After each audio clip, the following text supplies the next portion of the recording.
कि देश के प्रधानमंत्री का जन्म दिवस है, लेकिन देश के युवा इस मौके पर भी अपना गुस्सा नहीं रोक पा रहे हैं। हमारे यहाँ पे संस्कृति रही है कि कम से कम दो ऐसे वक्त होते हैं, कोई बुरे से बुरा आदमी भी होता है तो उसको भी जन्म दिवस पे कोई हार्दिक शुभकामना बोल देता है, या किसी बुरे से बुरे व्यक्ति की कभी मृत्यु हो जाए उसके लिए भी शोक व्यक्त कर दिया जाता है।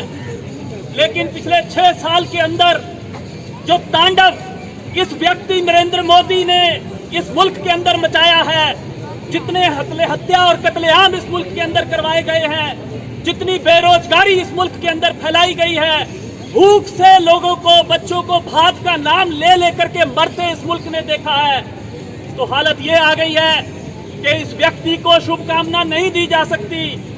हमें इस व्यक्ति के जन्म दिवस पर भी ये बोलना पड़ा कि तेरे जन्म दिवस के ऊपर देश भूखा मर रहा है। -24% जीडीपी, जिस जीडीपी की बातें करके ये लोग सत्ता में आए, उसी जीडीपी को -24% तक नीचे गिराए ये लोग। खेती का सेक्टर, जिसको लगातार जीडीपी के अंदर से उसका हिस्सा कम किया, वो एकमात्र सेक्टर था जिसने थोड़ी बहुत ही तरक्की पिछले समय में दिखाई। लेकिन अभी इसी पार्लियामेंट के अंदर 4-3 बकायदा ऑर्डिनेंस ला करके, इतनी जल्दी थी इनको कि पार्लियामेंट का इंतजार नहीं कर पाए, ऑर्डिनेंस ला करके किसानों की जो बैकबोन थी, जो मिनिमम सपोर्ट प्राइस किसानों को मिल रहा था, वो इन लोगों ने छीनने की कोशिश की है। खेती के क्षेत्र को बड़े बड़े व्यापारियों के हाथों में बेच देने की कोशिश इन लोगों ने की है। और ये खेती वही एकमात्र सेक्टर है जो -24% के दौर में भी थोड़ी सी तरक्की दिखा रहा था, उसको भी नहीं छोड़ेंगे ये लोग। हमारे साथी हैं जो कॉलेजों के अंदर पढ़ रहे थे बड़ी मुश्किल से, लेकिन पिछले दिनों के अंदर क्या देखा हम लोगों ने, फीस के लिए उन लोगों को परेशान किया जा रहा है। एक तरफ इनके लगाए हुए लॉकडाउन के चलते लोगों का रोजगार गया, जेब के अंदर पैसा नहीं है, मजदूर भूखा मर रहा है, और उसी का बच्चा जो कॉलेज के अंदर पढ़ रहा है, बड़ी मुश्किल से वहां तक पहुंचा है, उसको कहा जा रहा है कि या तो फीस लो वरना अपने घर चले जाओ, शिक्षा अब तुम्हारे लिए नहीं है। ऐसे हालात इस देश के अंदर जो पहुंचाए गए। बेरोजगारी की बात अभी हम लोगों ने की। आज पूरे देश के अंदर राष्ट्रीय बेरोजगार दिवस के तौर पे मनाया जा रहा है। ये बेरोजगार दिवस इसलिए मनाना पड़ा क्योंकि बेरोजगारी अपने चरम सीमा पर इस वक्त है। जितने रोजगार थे उन रोजगारों के अंदर कोई इजाफा तो क्या करना, कोई नए रोजगार तो क्या जोड़ना, उल्टा इस सरकार ने उन रोजगारों को खत्म कर दिया। आप सब जानने वाले जरूर इस बात से वाकिफ होंगे कि जितने रौनक हुआ करती थी कभी दुकानों के अंदर, इतने महंगे किराए दे दे के आज व्यापारी इस हालत के अंदर है कि वो दोबारा दुकान शायद ना चला सके। बहुत बड़ी गिनती में ऐसे व्यापार है। इंडस्ट्रियल एरिया के अंदर चले जाइए, ऐसे बड़ी गिनती के अंदर फैक्ट्रियां हैं जो एक बार ऐसी बंद हुई कि शायद दोबारा कभी खुल नहीं पाएंगी। उनके मालिक भी मर गए, उनके मजदूर भी मर गए। ये हालत इस देश ने अपने आंखों के सामने देखी।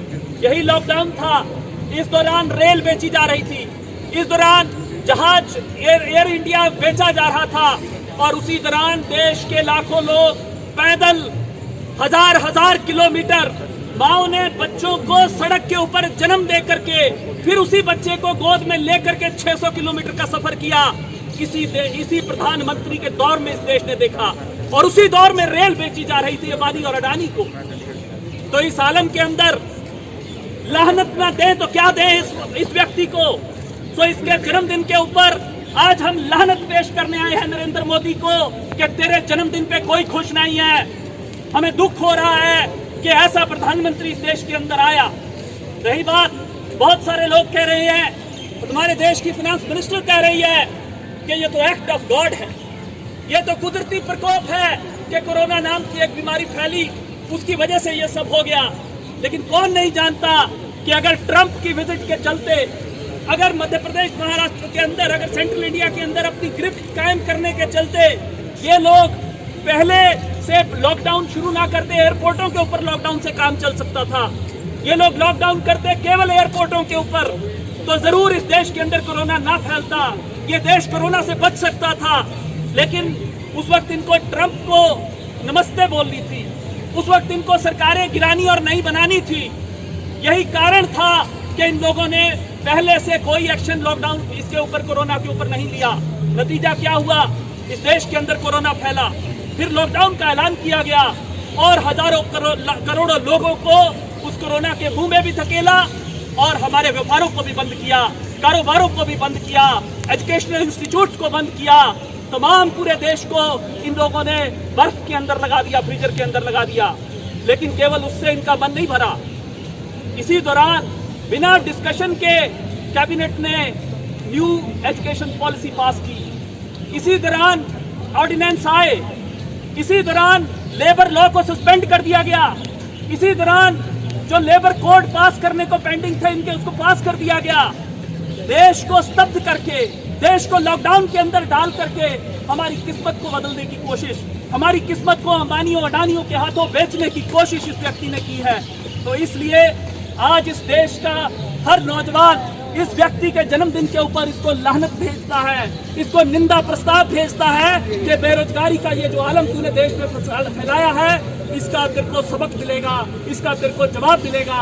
यही बात कहने के लिए आज यहाँ पर youth for Swaraj, all India students association ISA, RYA revolutionary youth association और ASA अम्बेडकर स्टूडेंट एसोसिएशन और ऑल इंडिया स्टूडेंट फेडरेशन के कुछ साथियों ने एक मौके का उपराला किया, जिसके जरिए कम से कम ये आवाज उठाई जा सके कि चंडीगढ़, वो अगर ये देश जो है ये कोई किसी जश्न कहीं मनाया जा रहा है मोदी के जन्म दिवस का, तो उसमें से चंडीगढ़ के युवा बाहर हैं, हमारा नाम उस जश्न में से काट दो। ये कहने के लिए आज हम यहाँ पे इकट्ठे हुए हैं। इतनी बात कहते हुए साथियों धन्यवाद। इनकलाब जिंदाबाद।